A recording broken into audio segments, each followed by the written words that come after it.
Now, my next guest has starred in some of the most popular and well-known sci-fi and horror movie genre pictures of all time. He has portrayed such iconic characters such as Jason Voorhees, the Predator, even RoboCop recently, and Swamp Thing, which actually just premiered on the CW. Actually, do we have a clip?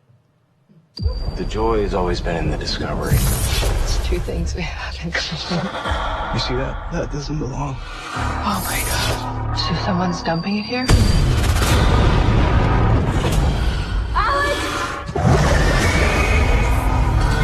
The swamp changes things. It's like nothing I've ever seen. What am I?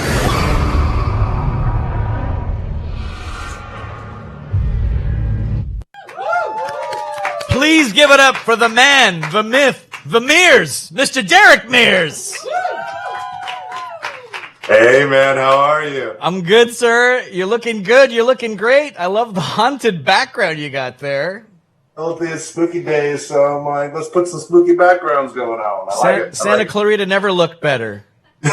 Completely.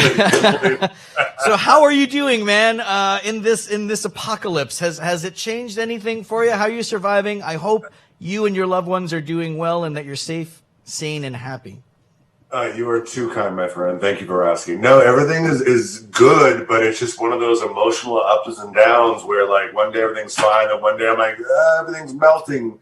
It's that kind of camera where, like, get close to it, get away from it, get close to it. So, but yeah, I'm doing okay. Just worried about friends, and yeah, we'll see how this all pans out in a couple months, hopefully. Well, we do appreciate you taking the time to talk to us.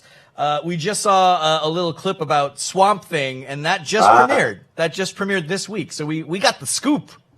Yeah. We just started the second airing for the premiere on CW, and so far it's been going really, really good. So I'm happy that fans we're finding a new fan base for it, and everyone's really enjoying it. So let's see what happens. Now, when you're taking on a character like this, like, what is the first thing that you do when it comes to, like, you know, getting in the headspace of creatures like this? Not just Swamp Thing, but I mean something like Predator, even, where, like, there's hardly any speech involved at all. It's all about your physicality and your acting. Like, what do you do? Well, honestly, I mean, I like, example, like when I talked or auditioned for Jason for the first time, they're like, look, there's no way to have you do dialogue where the character is silent. And I tried to explain that language is only 10% of communication. That as an actor, I would approach the script the same exact way if I had dialogue or not have dialogue. And as long as you hit those emotional beats that are in the script and commit sincerely through them, you have to trust that energy transfers through the camera and is captured or through the mask and onto the camera. But the crazy thing about it all is people think that you're body acting and you're, oh, I'm a body artist, or I can do this. Or, oh, no, that's not the case at all. Because if you do that, that's indication, and that's really bad acting. So I'm not going to, if I can only see out of an eye, or I'm like, oh, look how angry I am, it's not real. So the mask is on or off, I'm doing the exact same thing. That's so crazy. It's almost like voiceover, where it's like you don't have much of this, and you still have to kind of convey that kind of emotion through not everything, but like one aspect of who you are. Well, it's something. I think the base for both art forms or whatnot, it centers on starting from the inside and working outside. So as long as you're feeling it's real, as human beings, we're going to pick up on what that is, and it'll become real for us, but it's real for you. Now, I am such a huge nerd for Jason Voorhees, and I just recently rewatched your Friday the 13th. What was that like? I mean, for me, growing up as a kid, like watching Bugs Bunny, I never imagined that I would be portraying that character. Your journey from being a kid watching this movie, did you ever think that you would be here? I never thought that I would be here, but it's a very surreal experience because as a child, the two things that really scared me were Jason and the Bigfoot from the $6 Million Man, and aging myself, of course. But with Jason having that opportunity, like the first time I put the mask on, it's this whole surreal, like, how did I get here? Like, I grew up loving this. I'm a huge horror nut. And to this day, even though it came out in 2009, to this day, being reminded by fans every day about the role on social media or, going to the supermarket or something. It's so wild to be a part of that mythos. It's like I'm being a fan and hopping in my own TV and now a part of that world. So it's very cuckoo. So on that production, you spent countless hours in the whole getup, like head to toe. And I mean, like, I see that there's not just the hockey mask, but there's a face under the mask that clearly is not yours. Like, how difficult, how weird is that? Do they make a mold of your face for the fake face, and do they make a mold of the mask of the fake face, or is it like, how does it all like work? Well, you do a molding for your own, just for the face itself, the upper torso. And what they do is they draw that mold out so it has my actual face, and then they have sculptors who will put clay on and sculpt the mask around that for what that will look like. But underneath, it's completely made from my face. And there's processes that happen where they fire it up and make the actual prosthetic. And with so many different departments, with the paint, with the hair punching, the application, all these different artists, kind of like a giant Voltron, come together to help form this creation. And ultimately, I get to wear art from these other artists, and it's just mind-blowing. Do you have like a takeaway from that movie that you got to walk away with? Any? You know what? On most shows, I don't take anything or as a little bit of memorabilia or whatnot.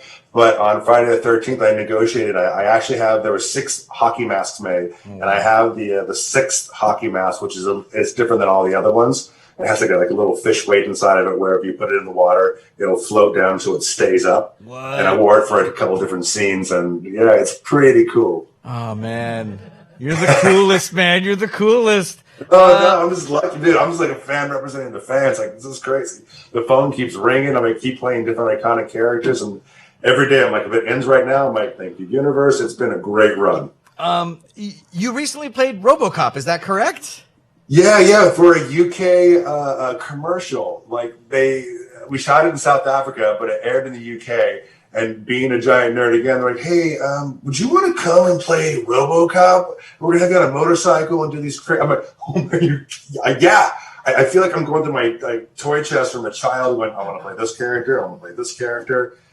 It's so much fun. It's so much nuts. fun. It's like you have like this little trophy case. And we here at Your Late Night Show tonight wanted to honor you because you're such a great guy. And again, you've been at it for so long. Is there something that you received from us today at your doorstep? I have my iPad, so it's breaking up mine frame. Okay. You just brought up, we wanted to honor you, and we didn't know how. And I was like, a trophy doesn't cut it. A clip reel doesn't cut it. Certificate, nah. I told you how much of a big geek I am when it comes to action figures. This is your actual Jason Voorhees action figure. I don't know if you could see that, but it's from NECA. Could you do me a huge favor and open up the bag? Yes, sir. Absolutely. There's snakes in here. I'm going to be so mad. I wrapped it real well because of COVID, but... What? Are you kidding me? No, I'm not. Can you see that? Is that clear with my backdrop? Like, it's cool. It is your very own Derek Mears action figure. No, it is. How did you do that? This is insane. I didn't do it. Our good friend of the show, Trevor Zammit, he's one of the main badass sculptors at NECA. That is an authentic NECA Derek Mears action figure. It comes with all the accessories. This is fun. I'm like, am I red because I feel red? Oh my God. Like, what? This is the best gift I've ever received. This is so cool. There's a little dedication on the back. I don't know if you want to. Oh man. That is, oh, come on. 25 years in the business, my friend, and here's to 25 more and beyond. Thank you for being a guest on our show. Ladies and gentlemen, Mr. Derek Mears! Thank you so much, guys. Thank you. This is so cool. Happy Halloween! You too. Thank you for being part of the Spooktacular.